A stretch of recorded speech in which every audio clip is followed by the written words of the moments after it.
Nos volvemos a encontrar. Vamos a informar sobre el acuerdo con el gobierno de Estados Unidos y vamos a insistir primero en que fue un buen acuerdo para nuestro país, que se evitó la posibilidad de una crisis económica, financiera,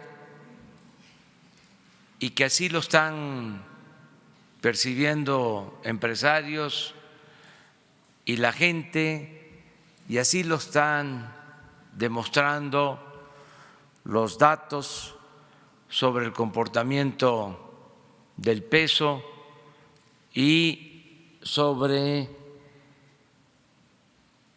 compromisos de inversión para nuestro país. Además, que es lo que considero también importante, es todo un desafío, porque tenemos que demostrar en un plazo que hay otra vía, que hay otra forma de enfrentar el fenómeno migratorio, que podríamos llamar la vía mexicana.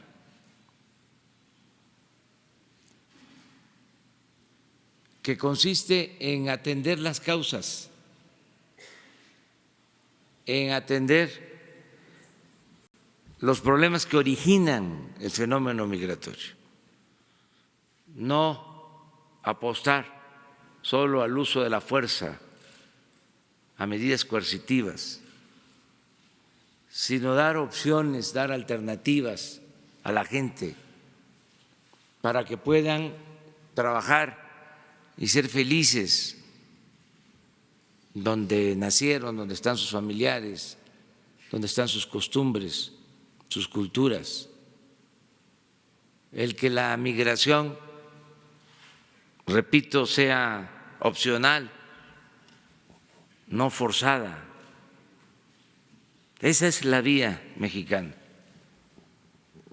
Eso es lo que queremos acreditar y por eso aceptamos el desafío y estamos trabajando para demostrar a todos, a los mexicanos, a los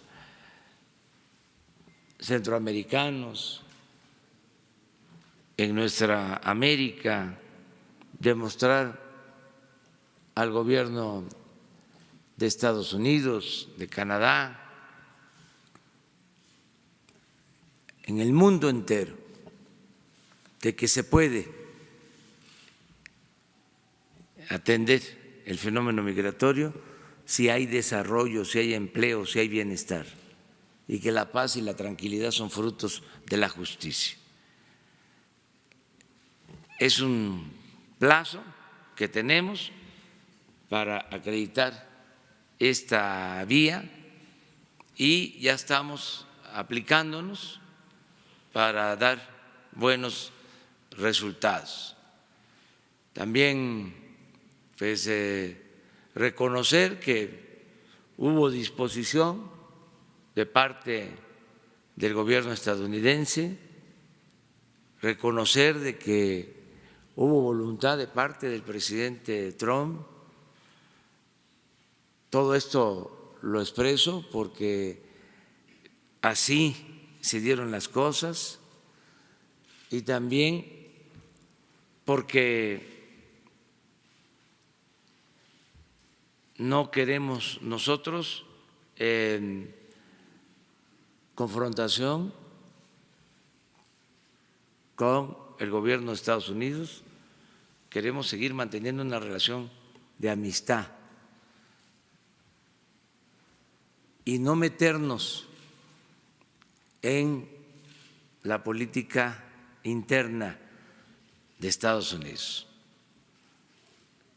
hacer valer el principio constitucional de no intervención y autodeterminación de los pueblos.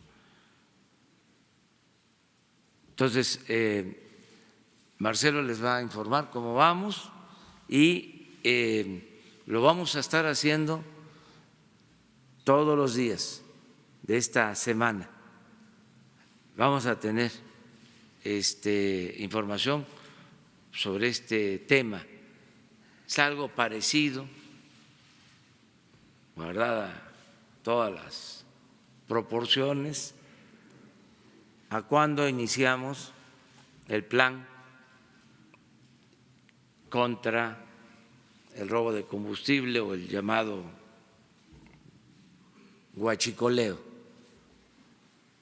que estábamos informando constantemente. Y en ese caso se pudo. Pensamos que en este también. Y se va a poder con la vía nuestra que valora no solo el derecho que tiene la gente a buscarse la vida, el derecho al trabajo, sino también el respeto a los derechos humanos. Entonces, eso es lo que está de por medio. Vamos a escuchar a Marcelo. Con su permiso, señor presidente, buenos días a todas, a todos. Informar que de acuerdo al programa que ya se anunció el día de ayer, o plan especial para la migración, el día de ayer se tuvo la reunión en la mañana, bueno, en transcurso de la mañana, que participó Guardia Nacional, participó el secretario de la Defensa, el secretario de Marina, también la Secretaría de Relaciones Exteriores, el responsable de las acciones de migración, para revisar en detalle el despliegue que se va a poner en marcha ya a partir del día de hoy y los próximos días para cumplir el objetivo de que la Guardia Nacional esté desplegada con el respaldo de Ejército y Marina también en los próximos días, que fue el compromiso que hicimos y se va a cumplir. Podríamos decir que ya estamos en la fase de implementación del plan especial y estaremos informando mañana, como lo indicó el señor presidente, y pasado mañana, exactamente el avance de cada día de los elementos que se van a disponer para este propósito. La reunión del día de ayer se llevó a cabo en Tapachula, en la zona militar, y a partir del día de hoy, mañana, y como ya lo dije, pasado mañana y los días subsecuentes, el despliegue va a ir avanzando rápidamente. Por otro lado, también Francisco Garduño inició y va a presentar el día de hoy por la tarde las acciones de migración inmediatas, acciones inmediatas en materia de migración, para poder ampliar la capacidad de gestión migratoria inmediata. También el día de hoy por la tarde se presenta el programa a cargo del licenciado Horacio Duarte, que tiene que ver con el respaldo a municipios fronterizos del norte para la gestión de apoyo a esa región y a esas autoridades y a esas zonas en lo que se refiere a quienes van a estar en México esperando su procedimiento de asilo. En este momento, como decía yo el día de ayer, son 10,000 personas. Y asimismo también Javier, que es el responsable de lo que tiene que ver con el bienestar social en el sur, Javier May, presenta hoy en la tarde su programa ya detallado.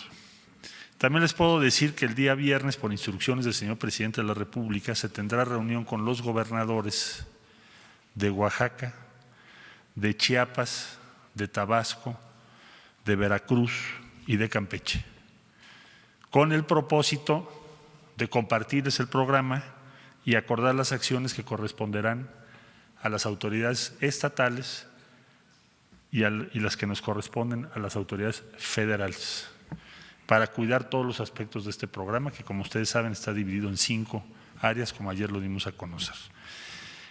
Por último, en lo que hace a la relación con los países de Centroamérica, también el día de ayer se tuvo comunicación con los 3 países, Guatemala, Honduras, El Salvador. Ya se instalaron la mesa de trabajo con los 3 países y desde luego estaremos trabajando con ellos los temas propiamente migratorios, pero también lo que tiene que ver con la acción inmediata del Plan de Desarrollo Integral para Centroamérica. Entonces, los 5 componentes del Plan Especial para Migración están en marcha. Para el día viernes presentaremos ya el detalle de todas las acciones. ¿Por qué el viernes? Porque vamos a escuchar a los gobernadores y deben informarse lo que se va a hacer tanto a nivel federal como a nivel estatal. Esto será el día viernes. Por mi parte sería el informe, señor presidente, y estoy a la orden. ¿Puedo contestar? Gracias. Por favor. Sí, secretario. Gracias. Buenos días. Hola. Yo quisiera insistir en algo que usted ya de alguna manera esbozó el día de ayer en la conferencia que dio Sí. por la tarde respecto de esta llamada que tuvo con el presidente Trump. Me gustaría saber los detalles. Usted ayer dijo que pues se lo había comunicado, digamos, Mike Pompeo, que había sido la persona que había como intercedido en este objetivo, pero no ha dado los detalles sobre el contenido de la llamada. Me gustaría ver si nos puede ampliar cuánto duró, por ejemplo, y qué es lo que ahí se dijo. Gracias. Sí, bueno, ya presenté el día de ayer el informe, y ese fue el motivo de la conferencia de prensa, el informe al Senado de la República de todas las actividades desarrolladas, las pláticas que tuvimos, las llamadas por teléfono. Debo decir que es la primera vez en la historia diplomática de México que se da a conocer un informe de esa naturaleza, estando en curso una negociación. Entonces, llegamos a poner ahí toda la información pertinente y razonable que es interesante o importante para la opinión pública. Entonces, ¿por qué? Porque la instrucción del presidente es hacer una diplomacia transparente. La llamada ahí se refiere, esos son los temas que tocamos, fue una llamada corta, no fue muy larga, y ya fue como conclusión de las negociaciones, que es lo que me dijo esencialmente, lo que ahí apunté, que para él es muy importante el tema de migración y que eso puede ser la base de una muy buena relación con México. Y el otro tema que tocó es que le preocupa el tráfico de drogas, que le gustaría que también participáramos o trabajáramos en ello. Lo que le señalé es que ya hay un programa de cooperación muy amplio sobre ese particular. Básicamente fueron los temas que se tocaron en la llamada. ¿Cuánto pudo haber durado, canciller? Difícil estimarlo exactamente, pero no creo que haya durado más de 5 minutos, algo así. Gracias. De nada. ¿Hola?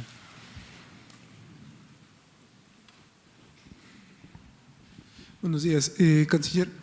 Ayer el presidente Donald Trump mostraba este documento, bueno, este papel a medios de comunicación. Quisiera saber si se va a abrir o se va a transparentar todos los documentos que se firmaron en esta reunión que se tuvo en este acuerdo, los acuerdos que se firmaron con Estados Unidos, ya que también la oposición en el Senado así lo pide, que busca, digamos, que todos los documentos que se hayan firmado, que se hayan acordado ya con el gobierno, sean transparentes. ¿Usted nos puede proporcionar estos documentos y de cuántos documentos estamos hablando? Gracias. Todo está en el informe que mandé ayer, todo. No hay ninguna otra cosa adicional. Incluso las copias de… Toda la información está ahí, está en detalle todo lo que se habló, lo que se dijo, lo que se acordó, todo está ahí. Gracias. Señor Canciller, Ahí vas tú también. perdón. Señor Canciller, señor Presidente, buenos días. Arturo Páramo, Grupo Imagen. Con estos avances que ya se tuvieron ayer por parte de los integrantes del equipo, ¿ya se puede hacer una estimación de cuánto le va a costar al gobierno mexicano implementar las medidas en la frontera sur para lo que usted comentaba ayer, la modernización de toda la infraestructura para atender a los migrantes que llegan desde Centroamérica y también en el norte para poder recibir a toda la gente que Estados Unidos va a retornar? Y una segunda rapidísima, comentó ayer también que se esperaba que lo que hay en el norte, la infraestructura se replicara en buena medida en la zona sur. Estamos hablando de poner algún tipo de puentes, aduanas, con la misma tecnología, y también si eso ya se tendría un costo estimado de cuánto le costaría al gobierno mexicano hacer estos puentes, cruces fronterizos, etcétera. El viernes podríamos informar una estimación, porque debo incluir las actividades que los estados van a tomar y cuánto cuestan. Entonces el viernes con mucho gusto se los comparto después de la reunión con los gobernadores. Allá. Buenos días, Rocío Méndez, Noticias MBS. Señor Canciller, en la estrategia que está diseñando, ¿qué papel va a jugar la sociedad civil? Han sido muy importantes a lo largo de décadas de migración sin documentos, todas estas redes de pastorales, los albergues de los ciudadanos, las personas que a lo largo de toda la ruta migrante apoyan. ¿Los tiene contemplados? ¿Haría algún llamado en este sentido? Gracias. Sí, el día martes vamos a llevar a cabo una reunión con ACNUR y varias agencias de Naciones Unidas para iniciar lo que es el diseño de un sistema de gestión migratoria, que tiene que ser mucho más complejo, que lo que quiere decir es que podamos traducir o precisar cuál es la opción que se propone por parte de México, lo que acaba de decir el señor presidente. Todas estas acciones en conjunto, una de esas acciones es trabajar con las organizaciones que sí tienen un compromiso, desde luego legítimo, con los derechos humanos, con la preocupación respecto a los migrantes, con la situación de los menores. Esto es desgarrador, pero el flujo que estamos viviendo están poniendo a disposición menores no acompañados para que vayan hasta Estados Unidos, se consigan allá el permiso de trabajo y luego o los dejan allá o los regresan. Es toda una cosa muy compleja que estamos revisando. Pero entonces la idea es buscar que nos acompañen en lo que hagamos a las organizaciones que sí les preocupa, que son muchas, que tienen muchísimo que decir, y por supuesto que el presidente me ha pedido que hable no solo que hablemos, que los incorporemos. ¿Cómo se incorpora esto? Pues vamos a diseñar nuestro sistema. ¿Cómo lo vamos a hacer? ¿Cómo esto va a ser permanente? ¿Cómo podemos hacerlo de la mejor manera posible? ¿Qué tipo de programas de empleo podríamos hacer? ¿Cómo podemos atender a los niños? Vamos a invitar a UNICEF. Porque este tema de los menores que te decía yo es uno de los temas más preocupantes de lo que hayamos vivido en los últimos años. Eso no había ocurrido jamás. Y estamos hablando de un porcentaje que crece, crece y crece. Entonces, esto va a ser el día martes, esta reunión, y les vamos a mantener informados con mucho gusto. Claro que sí. Por favor.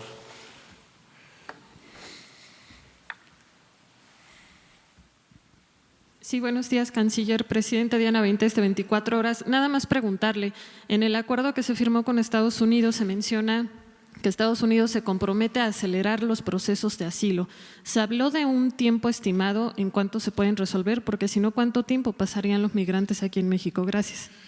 Sí, eso es algo que hemos subrayado en todos los diálogos. El viernes habrá otro encuentro con autoridades norteamericanas migratorias y ese es uno de los objetivos principalísimos, que garanticen que las audiencias sean en menor tiempo.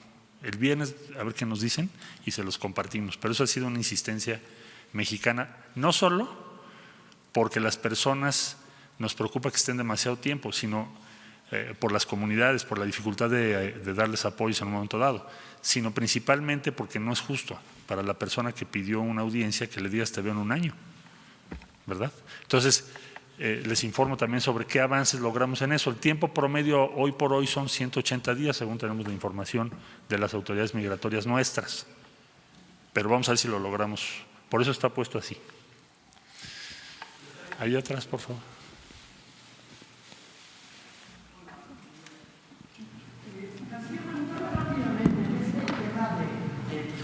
Donde evidentemente ya había pues unas broncas desde noviembre del año pasado o antepasado, es más, desde antes de que asumían el poder, tenían unas broncas de asilados, es decir, que los estaban regresando primero a los haitianos y luego después de los haitianos vino el problema de los centroamericanos.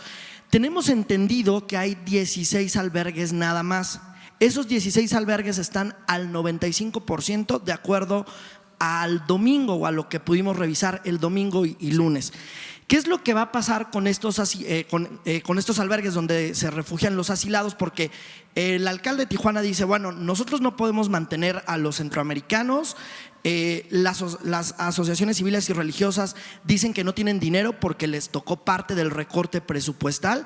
Y tercero, que se está tardando más la Unión Americana en poder devolverlos, se tardan de 4 a 5 meses. La primera cita es de 5, 4, 8 meses. Entonces, ¿qué van a hacer? ¿Les van a dar dinero a los albergues? ¿Ustedes van a instalar un propio albergue, el propio gobierno federal, el INAMI? ¿Qué es lo que va a hacer? Si nos puede compartir un poco. Vamos a tener apoyo de la Organización Internacional de Migraciones y un apoyo considerable, importante. Y Horacio Duarte va a revisar la situación en cada uno de los puertos de entrada para saber cuál es la capacidad que tenemos y qué es lo que requerimos hacer en el corto plazo para estar preparados. Por eso se creó esa área de este plan especial. Como yo decía, el día de hoy a las 5:30 de la tarde va a presentar su programa detallado. El viernes la compartimos con los gobernadores y el viernes se las vamos a conocer ya en detalle. Gracias. A ti, acá, por favor.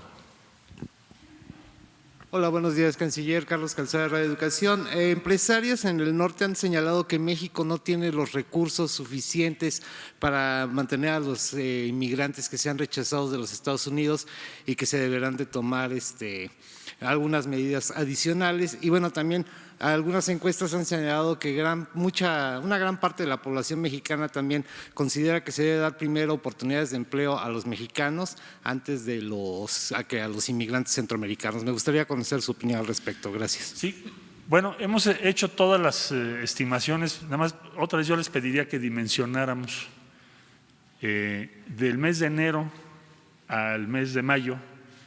Llegaron transcurriendo, atravesando el territorio nacional 600,000 personas a Estados Unidos. De esas 600,000, no obstante que ya se tenía el programa de que esperen en México su audiencia, solamente tenemos 10,000 en México. Entonces no cabe esperar, primero que tengamos claro que no cabe esperar que tengamos 600,000, eso no es factible, no es posible y no accederíamos a algo así con esa cifra. Entonces, si tenemos éxito y debemos y vamos a tener éxito, porque si no, ¿para qué lo proponemos? Vamos a tener éxito. Entonces se va a reducir el número. Entonces no estamos esperando un retorno masivo a los puntos por los que entraron. Entonces vamos a ir ajustando nuestras acciones, el programa de acción, lo que está preparando Horacio, al número de personas que vayamos teniendo claro que van a regresar para esperar su audiencia. Eso complementado con que sea menos tiempo. Y entonces estimamos que eso nos va a permitir que no tengamos una crisis o que no tengamos un número excesivo, que es lo que creo que les preocupa a los empresarios. Allá, a ver, hasta allá. Gracias, buenos días, Antonio López del diario La Razón. Insistir un poco en la pregunta de mi compañero en el tema de los recursos. Ayer el subsecretario de Asuntos Multilaterales informa que se van a estar usando de forma inmediata los 2,000 millones de pesos del Plan Yucatán y el presidente de la CONAGO informa adelanta que los recursos de los estados fronterizos para atender el tema migratorio van a pasar de 5,000 a 9,000 millones de pesos. Ahí estamos hablando entre estas dos acciones, pues que son 6,000 millones. ¿Cuánto más se va a estar requiriendo, secretario? ¿Sí va a alcanzar? ¿En qué se va a dejar de invertir para atender este tema que ya es prioritario? Muchas gracias. A ver, los 2,000 millones a los que te refieres, primero no son 2,000 millones, son un poco menos. Y el Fondo Yucatán está previsto para acciones en Centroamérica. Entonces no vas a desatender absolutamente nada. Esos 2,000 millones son para eso. Lo único que vamos a hacer es hacer uso de esos recursos. ¿Por qué está ese fondo? Porque ese fondo se diseñó ya hace muchos años para respaldar las acciones de México en materia de cooperación. Entonces digamos que ese fondo sería el primero que estaría vinculado al programa o al Plan de Desarrollo Integral para Centroamérica, que incluye, como ustedes recordarán, porque aquí se presentó, acciones para apoyar el retorno de migrantes o para respaldar a los países que tienen tránsito. No sé si ustedes se acuerdan cuando vino Alicia Bárcena que sí lo presentamos. Entonces, esos 2,000 millones, que como te decía yo son un poco menos, no son adicionales, no descuidas nada y están previstos para Centroamérica. De la cifra que dio Conago no te la puedo ratificar porque no la conocía yo hasta ahorita y la reunión con los gobernadores fronterizos la vamos a tener el viernes.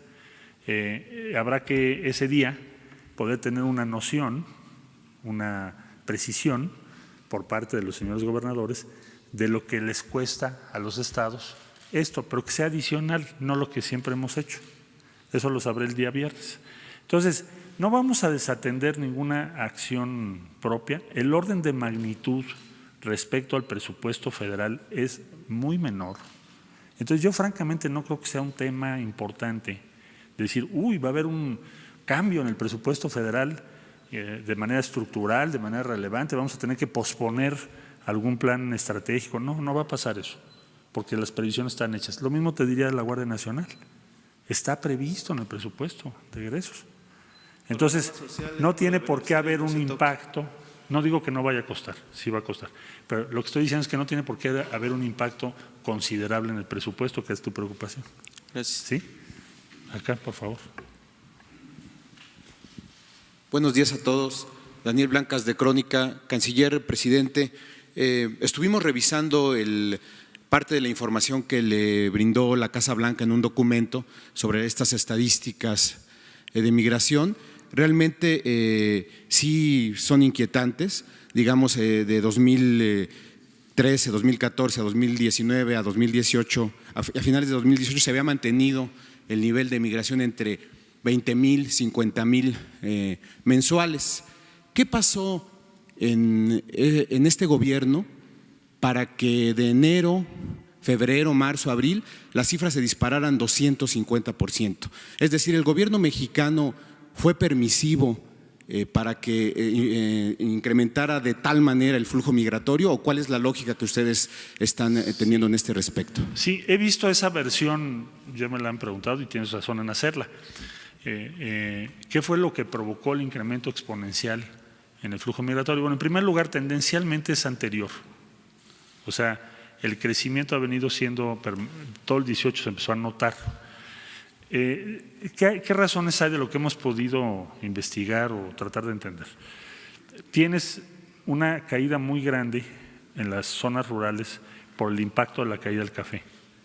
Eso parece que ha sido uno de los motores más importantes. Entonces hay que seguir las fluctuaciones del café que te explican en particular de una región de Honduras muy relevante para, yo diría que son una de las actividades más importantes en Honduras, en lo que es el campo. Y entonces ahí hubo un impacto muy severo, igualmente en una parte de Guatemala. Hay otras razones que tienen que ver con la situación que se está presentando en cada uno de los países, que desde luego es un poco incómodo que México las detalle, porque pudiera interpretarse de otra forma, entonces prefiero ser conservador en ese sentido. Entonces, si el motivo de este flujo fuese solamente que nosotros lo podamos determinar, pues evidentemente no estaríamos donde estamos ahorita, ¿verdad? Si fuera sencillo, pues ya se habría hecho.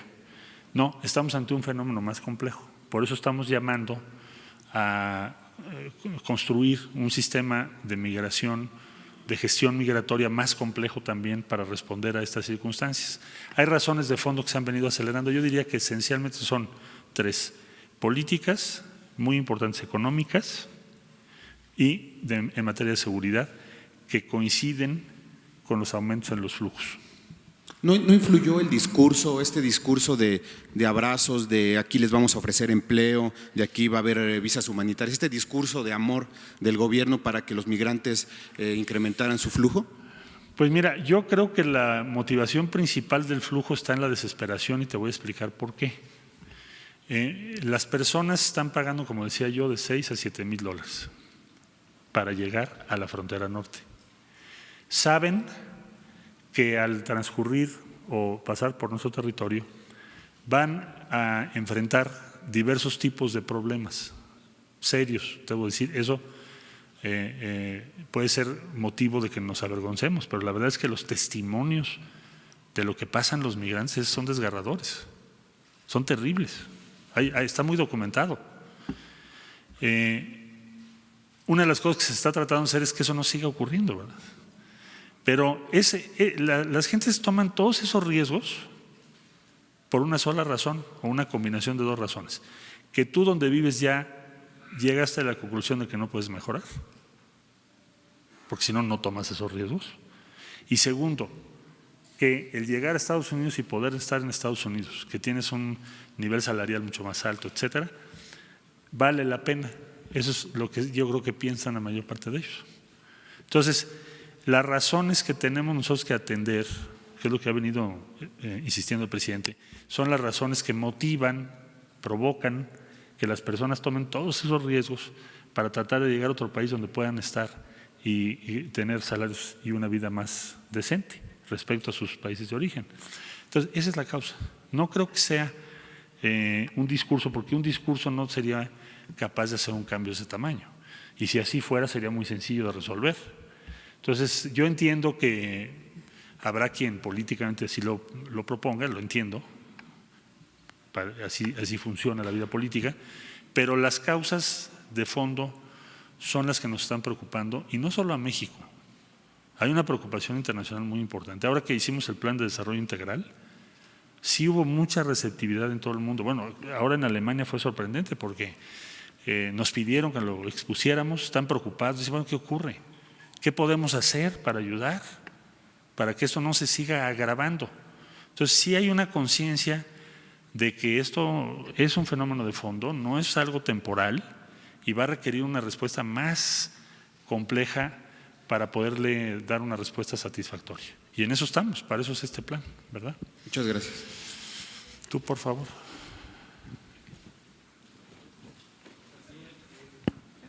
Sí te escucho. Bueno, mi nombre es Hans Salazar de ZMG, Urchuirer, Zócalo Virtual. La pregunta es, ¿cómo está operando la parte de la comisión, la parte de esta parte especial con los subsecretarios? Ya que la sinergia con las secretarías federales pues tiene que entrar en un tema de eficacia, eficiencia, y no generar un tema que pues es natural, el tema de la política interna, de la grilla, y que ya empezaron el radiopasillo que se le llama vulgarmente. ¿Cómo enfrentar esto? ¿Cómo lo está operando? Ahora ya se le denomina incluso pues el supersecretario, y es normal, es parte de un escenario donde usted está en los reflectores de manera importante por este encargo presidencial. ¿Cómo lo está enfrentando? ¿Cómo lo va a enfrentar para que obviamente, más allá del tema de aspiraciones o suspiraciones, pueda llegar a buen puerto un tema clave para el país, un tema clave para Centroamérica, y no distraerse en este tipo de situaciones, y que los subsecretarios, sin dejar de tener sus facultades concretas con sus jefes inmediatos, en este caso los secretarios, no se contamine, no se desvíe y pueda ejercerse también igual los programas nacionales. Usted ya mencionó el tema presupuestal, pero en el tema del equilibrio, de estar atendiendo la población de nuestro país, y sin descuidar esta parte de los avances en un término tan corto como son 45 días o ya menos. Bueno, esto es una comisión intersecretarial, simplemente ahí me toca una función de coordinación. He encontrado una respuesta muy amplia por parte de todas las dependencias que estamos participando. Entendemos todos los que estamos participando que se trata de una prioridad nacional, que esto lo tenemos que hacer por México. Francamente, cualquier otra consideración es absolutamente secundaria, irrelevante, superficial. En lo que estamos hablando aquí, lo que nos está pidiendo el presidente de la República es hagamos la tarea y saquemos a México de un punto de tensión con el país más importante del mundo. Esa es la encomienda, para proteger nuestra economía, proteger nuestra estabilidad. No he visto yo otro tipo de consideraciones, al contrario, mucha disposición y compromiso de todos los que están participando. Y en eso vamos a seguir. Y aquí no hay supersecretarios, todos somos iguales. Los subsecretarios, hay subsecretarios muy destacados, directores generales que han sido, yo diría, hasta heroicos, y las jerarquías pues son más bien niveles de responsabilidad y no de vanidad. Es de que eres responsable y vamos a cumplir. Por favor. Buenos días, Elsin Juárez de Puntos Suspensivos. Respecto a lo que hace unos minutos mencionó sobre la instalación de una mesa de trabajo con Guatemala, Honduras y El Salvador, ¿nos puede ampliar un poquito más en qué va a consistir esta mesa? ¿Con quién platicó el día de ayer con los mandatarios de estos tres países? ¿Ampliar un poquito más? Con los mandatarios tendré conversaciones a lo largo del día de hoy, Okay. Por razones de agenda, pero sí ya hablamos aquí desde luego con los embajadores. Se instaló una mesa permanente, ya teníamos sesiones cada semana, pero ahora será una mesa pues prácticamente permanente para atender la emergencia. Tiene que ver con temas consulares, en primer lugar, tiene que ver con temas que a ellos les preocupan de protección a los migrantes y tiene que ver con gestión fronteriza que es compleja, porque tenemos un gran intercambio entre particularmente Guatemala y México en lo que es la frontera. Miles de personas que diario cruzan, bueno, hasta para hacer compras. Entonces tenemos que ver muchos detalles y trabajar de la mano con ellos. Y hemos encontrado una buena recepción. El día de hoy terminaré las llamadas con los mandatarios y para mañana yo creo que les puedo informar sobre qué ocurrió con eso. Okay. Muchas gracias. Gracias a ti. Allá. Aquí el problema es que estamos como…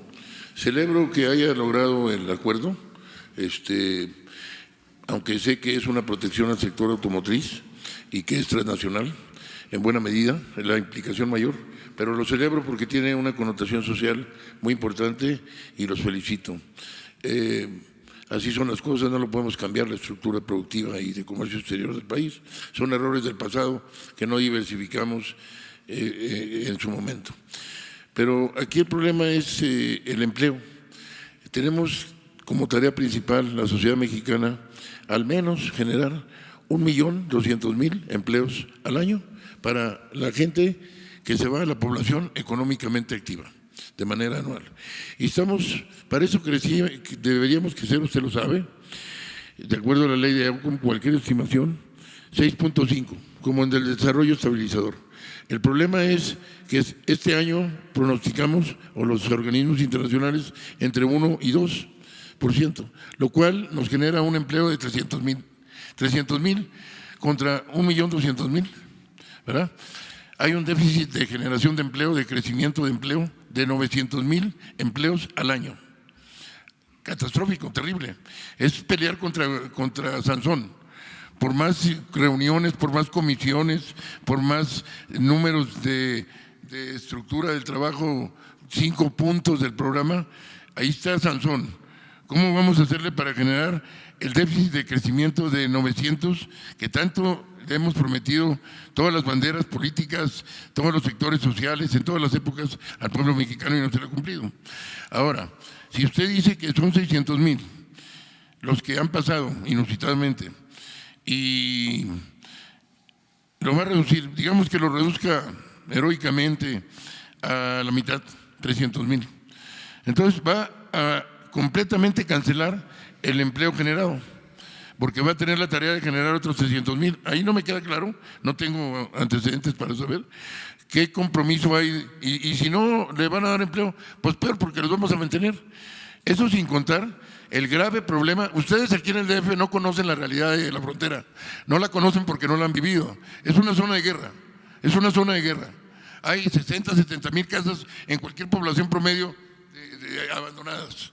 Hay cientos de poblaciones completamente abandonadas. El señor presidente conoce porque ha viajado y ha estado muy atento, pero el grueso de la población capitalina, gracias a Dios, no sabe la situación que vivimos en la frontera.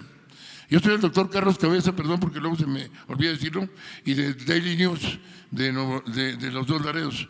Entonces, tenemos un problema tremendo de inseguridad, y tenemos un problema tremendo económico, porque hay un aeropuerto de carga que hace 20 años, debido a la colusión de la mafia del poder, en realidad, no se ha llevado a cabo. La ignorancia aquí de los funcionarios federales no saben lo que es una plataforma de logística integral y la importancia que tiene en Taiwán, Singapur, Corea, Malasia, y no las hay.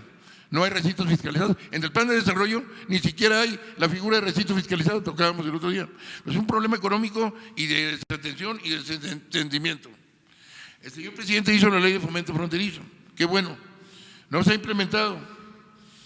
Hay muchos cabos sueltos. Entonces, perdón, pero la pregunta es ¿cómo va a vencer a Sansón?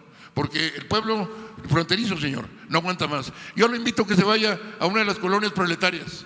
Usted habla de las vicisitudes de los hondureños. Quisiera que viviera las vicisitudes de 30,000 ninis en varias poblaciones de la frontera. Ahora, el perfil de los que vienen no es precisamente gente altamente calificada, bilingüe, con conocimientos tecnológicos. Nuestro acervo humano, de capital humano, se va a deteriorar aún más, porque se abandonó la educación tecnológica. El tecnológico regionales en la frontera prácticamente no existen.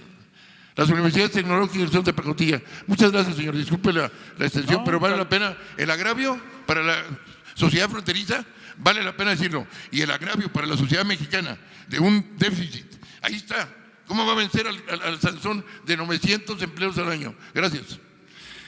Bueno, en primer lugar le diría que la cifra que di de 600,000 que han llegado hasta ahora, los que están esperando en México su audiencia son 10,000, no 300,000. O sea, no estamos esperando esas cifras. En el pasado había 600,000 y que esperaban. Llegaron 600,000 este año, del mes de enero a esta fecha. Y desde el mes de enero está vigente el programa del que estamos hablando. Y han sido regresados para esperar su audiencia 10,000. Es lo que quiero decir, para tener una idea de números. Entonces, si a eso usted le agrega que a partir de ahora tienen que llegar muchos menos por todas las medidas que vamos a tomar, que es lo que anima este plan, porque si no tenemos éxito, pues entonces el número va a seguir siendo muy alto. Debemos tener éxito. Por eso estamos participando en todas las dependencias, para bajar, reducir el número y darles opciones a las personas allá, no necesariamente en el norte o en los puntos intermedios. Entonces, creo que no se va a dar ese escenario, aunque estoy muy consciente de lo que usted está diciendo. Por eso el presidente ordenó que Horacio Duarte, que es subsecretario de Trabajo, organizara cómo vamos a respaldar a las comunidades en el norte para atender a estos 10,000 y a los que en su caso tengamos que recibir en los próximos meses. Esperamos que nuestras medidas tengan resultados y que entonces el número sea un número muy pequeño.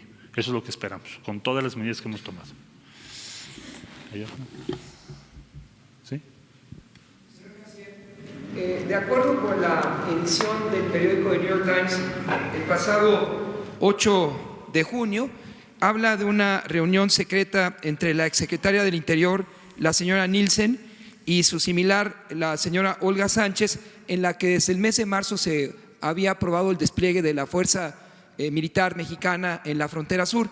¿Usted podría avalar lo que H.G. Haberman, del periódico New York Times, asume como un acuerdo secreto entre ambas secretarias? Y finalmente, ahora que fue usted a Alemania, conoció el acuerdo que en el 2016 los gobiernos de Turquía y Alemania tomaron para recibir a los asilados sirios. Sí. Y esa es una experiencia, es un modelo que puede aplicar para México, señor canciller. Sobre lo primero, pues no es una reunión secreta, tan no es secreta que en ese día, saliendo, la ministra Olga Sánchez Cordero informó de a qué acuerdo se había llegado.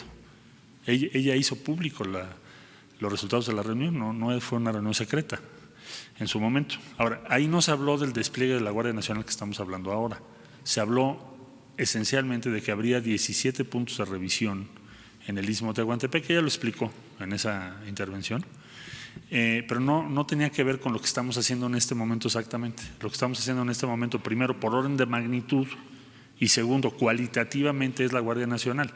En aquel tiempo todavía no teníamos elementos de la Guardia Nacional, o no se había formado, acuérdate que no se había aprobado, incluso constitucionalmente todavía formar la Guardia. Entonces, lo exacto está en las declaraciones públicas de Olga Sánchez Cordero. Ahora, por lo que hace a lo de Turquía, se llegó a un acuerdo, sí lo conocemos perfectamente bien, logró para la Unión Europea una reducción en los flujos de 1.200.000 personas a 600.000 personas más o menos. Y lo que hace Turquía es, bueno, a cambio de yo recibir a estas personas para que pidan su asilo aquí, me refiero sobre todo a los sirios, la Unión Europea les ofreció 6.000 millones de euros y hicieron un acuerdo pues también para apoyar a Turquía respecto a la negociación con la Unión Europea, porque ya ves que Turquía quiere ser parte de la Unión Europea con todas las ventajas comerciales que eso significa. Esto último no se ha concluido, pero lo otro sí se hizo con esas características. En el informe que rendimos al Senado puedes encontrar más detalles de lo que se dijo en las conversaciones respecto a Turquía. Y finalmente, Bernie Sanders, precandidato del Partido Demócrata, Bernie Sanders, precandidato del Partido Demócrata, dice que él tiene otra perspectiva para la solución del tema migratorio y apuesta al IRCA, que el presidente Reagan en el año de 86 propuso y fue aprobado y dio 3 millones de connacionales asilo. Bueno, es interesante su punto de vista y desde luego muy respetable, pero hoy por hoy pues lo que tenemos que hacer es, digamos, las negociaciones con el gobierno en curso. Bueno, a ver, allá atrás, bueno. Buenos días, canciller. Yo quería preguntarle cuáles son las 13 coordinaciones regionales en la frontera sur en donde va a ser desplegada la Guardia Nacional. Ayer nos dijo que nos iba a decir hoy. Y también incrementarán el presupuesto a Comar y si ya hay un protocolo de actuación para la Guardia Nacional, porque no es lo mismo pues tratar con delincuentes a tratar con migrantes que están solo haciendo una falta administrativa aquí en el país. Y finalmente… ¿Me puedes repetir la segunda? La segunda es, incrementarán el presupuesto a Comar y si hay un protocolo de actuación para la Guardia Nacional ya. Sí. Por supuesto que eso fue uno de los temas que tratamos ayer, el protocolo de actuación, y sí tiene que haberlo, necesariamente estamos en eso. Hay un protocolo general, pero estamos haciendo uno para este operativo en particular. Comar tiene un presupuesto muy pequeñito, la vamos a respaldar, Comar tiene un incremento de solicitudes de refugio importantes en México. Respecto a lo que tú preguntabas, hay también un incremento de solicitudes de refugio en nuestro país. Entonces, por eso tenemos que apoyar a la Comar. Es parte del Sistema Integral de Gestión Migratoria, la Comar. Las coordinaciones son las que iniciamos ayer, son Tabasco 1, Tabasco 3, Chiapas 1, 2 y 3, Campeche, Oaxaca 1 y Veracruz 1. Estas son las que están activadas, en total son 10. Y vamos mañana vamos a tener otras 3 que son más hacia Istmo de Tehuantepec. Listo. Tú, por favor. Buenos días, Alberto Rodríguez de CDP Noticias. ¿El gobierno tiene alguna estrategia para frenar actos xenófobos que, pues, como se están viendo, ya hay opiniones amplias de personas que no quieren a los centroamericanos en México? ¿El gobierno tiene alguna estrategia para convencer a la población de que no es tan grande el escenario como se está planteando? La xenofobia siempre es un error y la posición del gobierno de la República en todos sus ámbitos y en todos los espacios, en todas las esferas, es luchar en contra de eso. Y eso lo hacemos de muy diversas maneras, desde campañas que están ya en curso en favor de los derechos humanos hasta acciones de política pública. Lo que vamos a hacer es demostrar que se puede gestionar un flujo migratorio muy grande sin reacciones xenofóbicas que además son injustas y están equivocadas por definición. Nosotros no podríamos caer de ninguna manera en algo así. Sería un gran error que nuestro país fuera en esa dirección y no creo que lo vaya a hacer, porque tenemos una tradición solidaria muy fuerte y una vigorosa cultura en favor de los derechos de las personas, los derechos y las libertades de las personas. Si no creyéramos en eso, no estaríamos aquí. Entonces, eso es lo que vamos a defender. La xenofobia siempre es un error. El odio siempre es un camino al desastre.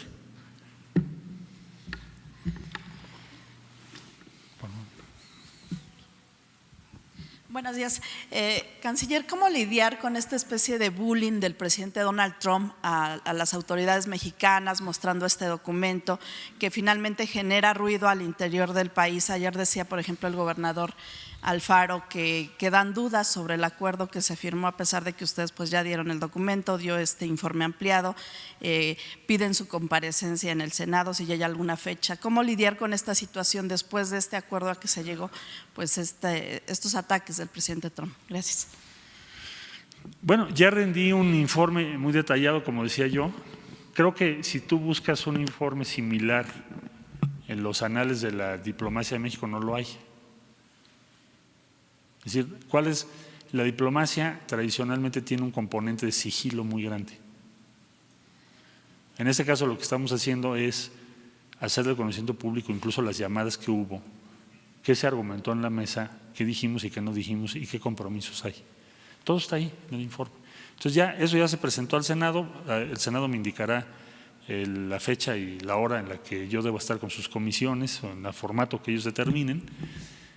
Y la convocatoria del Senado fue o no, se deriva de que se tiene que informar de los acuerdos, por supuesto, y de sus implicaciones. Más allá de cualquier otra consideración, es algo que ya estaba previsto. Entonces, ahí está el informe. Yo respeto y no quisiera de ninguna manera entrar en una controversia con el presidente Trump. Nosotros ya estamos en la ejecución, en la implementación de las medidas. Ese es nuestro objetivo estratégico, es cumplir esas medidas, los compromisos de México, tener resultados para que tengamos una situación donde no estemos en conflicto con los Estados Unidos. Entonces, estamos en la fase de implementación. El informe está ahí completo. ¿El presidente Trump dejarían pasar las declaraciones del presidente Trump? Lo que vamos a hacer es cumplir lo que acordamos. Eso es la instrucción que tengo del presidente.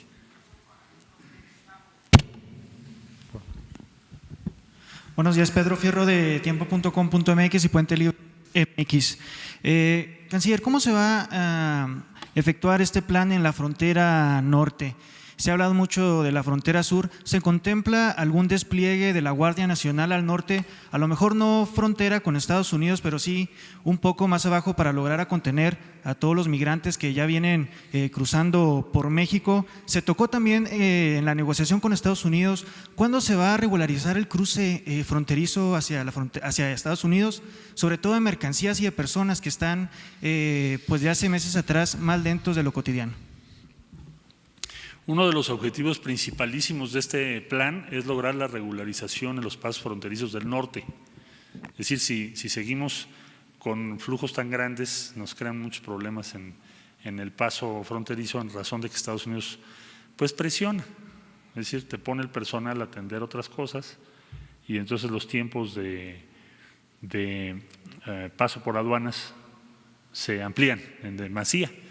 Entonces, uno de los efectos que este plan puede tener es que eso ya no siga sucediendo. Eso es lo que quisiéramos lograr. Para eso estamos haciendo todo el esfuerzo que acabo de decir. Y respecto al norte, más adelante podré irles informando lo que vamos a hacer porque también está incluido, hay varias acciones incluidas, unas ya en curso y otras por venir, aunque el énfasis principal será la frontera sur. ¿En 45 días se podrían regularizar los cruces fronterizos? En 45 días tienen que pasar muchas cosas, así que entre otras cosas que el plan tenga éxito. Allá atrás, hasta allá. Sí, gracias. Buenos días, Canciller. Montserrat Vargas de Publimetro.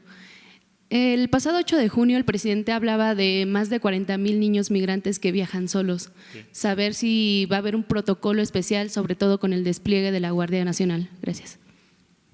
Sí, estamos revisando ese protocolo con muchísimo cuidado. Es algo que nos preocupa mucho, ese flujo tan grande de menores no acompañados. Es algo crítico. Entonces, lo que hice fue invitar a UNICEF, además de la Organización Internacional de las Migraciones, además de ACNUR, de la Organización de las Naciones Unidas. El día martes vamos a tener reunión en la Cancillería para revisar principalmente ese tema. Es lo que más nos preocupa. Es increíble que eso esté sucediendo, ya más allá del tema del acuerdo con Estados Unidos. Este es un tema central en términos humanos. ¿Cómo es posible que estén tantos niños no acompañados siendo utilizados para ir a Estados Unidos y sacar un permiso de trabajo? Porque para eso es. No digo que todos, pero una parte importante. Entonces estamos muy preocupados por eso. El día martes tenemos esa reunión para diseñar y escuchar las mejores experiencias que ha tenido UNICEF, la Organización Internacional de Migraciones, ACNUR con refugio, y tratar de hacerlo lo mejor posible, tratar de implementar las medidas más avanzadas que haya en todo el mundo, lo que hayamos aprendido entre todos. Ese es el objetivo. Y el martes es la reunión, si el presidente nos lo permite, en los días subsecuentes se los informamos por esta vía. ¿Sí? ¿Ahí atrás?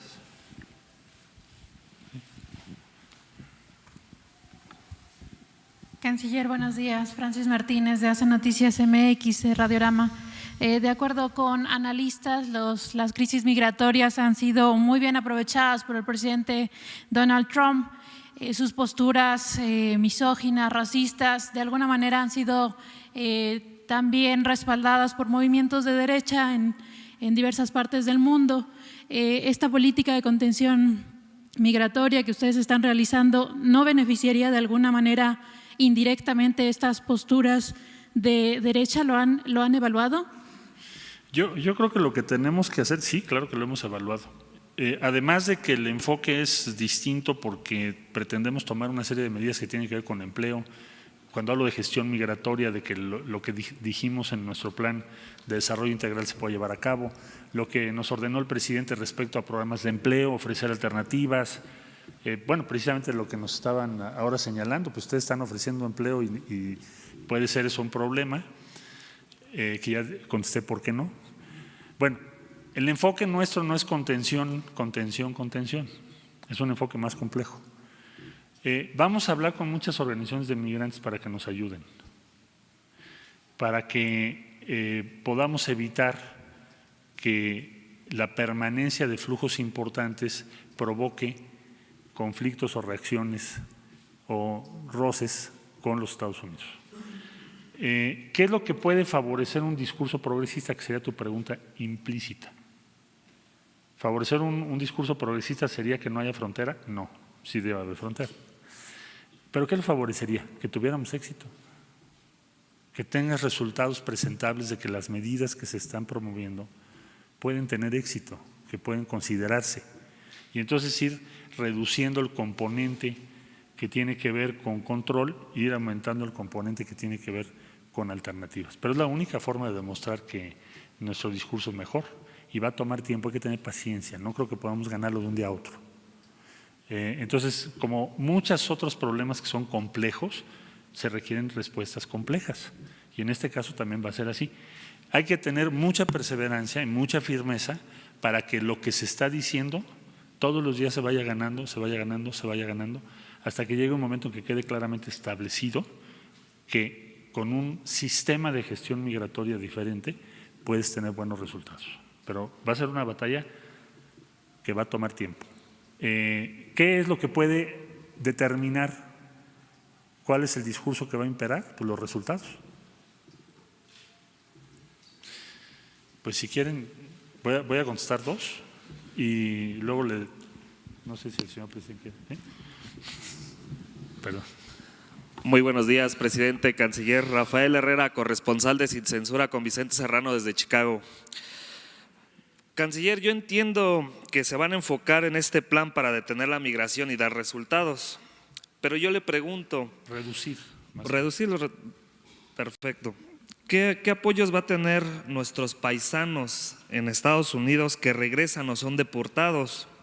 Lo pregunto porque pueden ser carne de cañón para el crimen organizado en la frontera norte. Y en ese sentido me gustaría preguntarle, ¿podría informarnos cuántas deportaciones se están dando al mes? ¿Cuántos mexicanos están detenidos en centros de Estados Unidos? ¿Y qué condiciones se encuentran? Muchas gracias, canciller. Sí, las repatriaciones anualmente que tenemos son alrededor de 203,000, el último ejercicio. Y más o menos los que nos están regresando, los repatriados mensuales, más o menos deben andar en torno a 18,000 mexicanos. La instrucción que el presidente nos dio ahora a Horacio Duarte es que tiene que incluir el respaldo y el empleo, pues evidentemente en primer lugar a esos 18 o 20,000 mexicanas y mexicanos que nos regresan cada mes. Pero eso ya está ocurriendo, eso no es por este acuerdo, por estas medidas. Lo que se va a hacer es un esfuerzo por ofrecerles una alternativa. Esos son los números que tengo. Gracias. Ok, si me permite hacerle otra pregunta. Es que es de una por una. Ok, perdón. Bueno, para que así podamos tener más. Gracias, secretario. Buenos días. Le quisiera hacer dos preguntas. Por lo que dijo ayer Mike Pompeo, principalmente. ¿Cuál de las dos? Principalmente ayer, el secretario Mike Pompeo dijo ayer a senadores que reconoció, les confesó quizá, que Estados Unidos tuvo un avance significativo en negociaciones con México gracias al fantasma de las tarifas o a la amenaza de las tarifas. Y dice que incluso la delegación mexicana que usted encabezó aceptó dejarles hacer cosas a ellos que antes no habían podido. Básicamente reconoce que esto fue una estrategia de presión al gobierno mexicano. ¿Usted coincide con este diagnóstico? Yo dejaría el diagnóstico político de esto, si les parece, al final o al término de los plazos fijados. Y ahí, para hacer un balance de qué fue lo que ocurrió y no entrar en la especulación política, cada quien tendrá su lectura. Nosotros pensamos que el que podamos tener un plazo, un tiempo, para demostrar o mostrar que lo que decimos tiene validez, es algo muy valioso. El que no estemos ahorita discutiendo el tipo de cambio es algo muy valioso, porque entonces sí el problema de empleo que nos señaló el señor sería gravísimo. O sea, no es un problema teórico, es un problema de nuestras condiciones de vida todos los días. Entonces, México no está ya en esa esfera, pero digamos que la valoración final, pues dejémosla cuando se cumplan los plazos y veamos y se pueda hacer una evaluación de si nuestra estrategia tuvo los resultados que se plantearon. Yo creo que sí la va a tener, pero desde luego que ustedes pues tendrán que hacer una valoración así como la opinión pública, pero será cuando terminemos las acciones. Ahorita no entraría yo en una especulación. Bueno, siguiente y última pregunta. Listo. Sobre este tema. Secretario de Relaciones Exteriores, buenos días. Carlos Pozos, presidente, muy buenos días. Mi pregunta es esta. Usted ayer en conferencia de prensa sale a decir que no hay un acuerdo secreto. El presidente Trump sale a decir que tiene documentos. Yo confío en usted, secretario, pero la pregunta es, si no hay un acuerdo secreto, ¿usted a los mexicanos nos puede garantizar que el presidente Trump no acabará mandando a sus marines a la frontera de México y Guatemala? ¿Podemos estar seguros? A ver, ¿usted ya leyó el informe que mandamos al Senado? No. Se los hago llegar ahorita lo más pronto posible. Yo lo que diría es, en el informe que rendimos ayer está todo lo que se habló. Ahora sí que reunión por reunión, es hasta un informe, es simplemente el informe que yo le rendí al presidente de la República. No tiene nada cambiado, porque el presidente me dijo, pues dalo a conocer. Originalmente estábamos pensando darlo a conocer en estos días, de manera que ayer se dio a conocer en la tarde, y ahí está todo lo que hablamos. Fuera de lo que está en ese informe no hay nada. Todo lo que hablamos o nos comprometimos está ahí escrito. Pues una segunda pregunta. Pues era una, ¿no? Los Marines jamás aceptaríamos. Satanizar a los… No, se dijo una, hay que respetar, porque si no le quitamos. Los Marines que preguntaste, desde luego que nosotros jamás aceptaríamos la presencia de ninguna Fuerza Armada de Estados Unidos en nuestro territorio, jamás. Jamás está en contra de la Constitución eso. Última. No querés. Entonces, tú, por favor. Buenos días, canciller. Noemí Gutiérrez de Efecto TV. Hablaba que se va a acompañar de ACNUR y UNICEF, pero están pensando también que los acompañe la CNDH, sobre todo después de que dijo que la Guardia Nacional no tiene protocolos de actuación, sobre todo que van a tener uno especial para la frontera sur. Y también preguntarles si van a lanzar una campaña informativa para que los migrantes sepan que aquí en México pueden obtener empleo y sobre todo que no sean víctimas de estas bandas de tratantes. Gracias. Bueno, voy a comunicarme con la Comisión Nacional de Derechos Humanos, con mucho gusto, porque estamos preparando el protocolo. Entonces, si tienen propuestas que hacer, con mucho gusto las incluimos. Todo lo que sea para que hagamos las cosas mejor, hay que escucharlas y adelante. No tengo inconveniente por ningún lado. Segundo lugar, si va a haber una campaña informativa, ¿te refieres fuera de México? Vamos a tratar de hacerlo, pero eso va a depender de lo que me preguntó la compañera hace un rato, de la comunicación que tenga yo con los presidentes, porque acuérdate que eso es en otro territorio. No, pero aquí en México, para que sepan que… Pero aquí en México sería menos eficaz, ¿no? Yo creo que lo que necesitamos es la participación de los 3 países y trataré de lograrlo y se los informo. Pero por supuesto que sí lo tenemos como un punto a desarrollar, pero depende de los 3 países que estén de acuerdo y que podamos hacerlo de común acuerdo o coordinación entre todos. Bueno, muchas gracias. Buen día. Pues muy bien, muchas preguntas bien contestadas. Nada más, pues una reflexión final para todos los mexicanos. Reiterar de que fue un buen acuerdo, pedirles a todos los mexicanos que actuemos con humanismo, nada de xenofobia, que significa el odio al extranjero, nada de campañas contra migrantes. Eso no es humano ni es cristiano. Y ahí les remito a la Biblia, que habla de cómo tratar al forastero. Quien maltrata al extranjero, al migrante, más cuando tiene que hacerlo por necesidad, no actúa con humanismo. Esto es muy importante, porque el conservadurismo siempre apuesta a eso. Nosotros no podemos darle entrada a esa concepción de rechazo a los migrantes. Acerca de cuánto nos va a costar este plan, decirles que tenemos presupuesto. Lo dije ayer en Gustavo Amadero y lo repito ahora. Los seres humanos debemos de pensar que en donde come uno deben de comer 100,000, 1,000,000 de seres humanos. ¿Por qué tenemos presupuesto?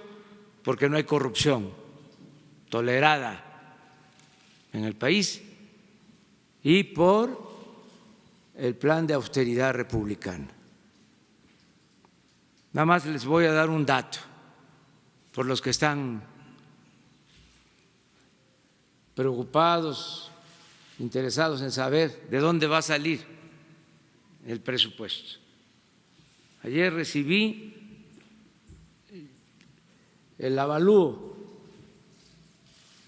de Naciones Unidas para la venta del avión presidencial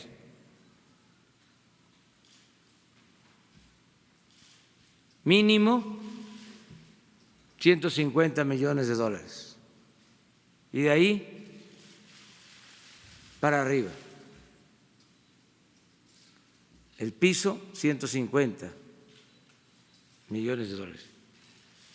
Me quedó la duda si es 130, 150, pero hoy les doy a conocer los datos. 2 avalúos de Naciones Unidas, porque nos están acompañando en la venta de este avión y de 70 aviones y helicópteros. Entonces, para contestar, ¿de dónde va a salir el dinero? Pues saldría de lo que vamos a recibir por la venta del lujoso avión presidencial, de nombre como burla José María Morelos y Pavón, el apóstol de la igualdad, el que buscaba que se moderara la indigencia y la opulencia. Así se llamaba el avión presidencial. Entonces, sí, tenemos presupuesto. Pero si se tratara de hablar nada más de lo material, como si eso fuese lo más importante, si eleváramos lo material a rango supremo y subordináramos todo lo demás, lo humano, la justicia, bueno, imagínense cuánto nos estamos ahorrando por evitar la crisis. Nada más de lunes al día de hoy. ¿Cuánto hemos ganado? Porque se ha fortalecido el peso, se ha apreciado nuestro peso, la moneda que más se ha apreciado en los últimos días.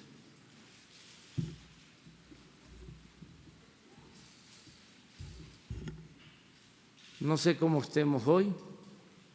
Bueno, ahí está. 19.11. Si hablamos de lo material, entonces vamos bien. Desde luego, todos estos temas son polémicos y la cuarta transformación significa garantizar el derecho a disentir, el derecho a la crítica. No vamos a confrontarnos con el gobierno de Estados Unidos y aceptamos el desafío, el reto de acreditar una vía distinta, humana, eficaz, para enfrentar el fenómeno migratorio, la vía mexicana, y vamos a triunfar. Muchas gracias. Gracias. ¿Se va a reunir con la Comisión? Sí.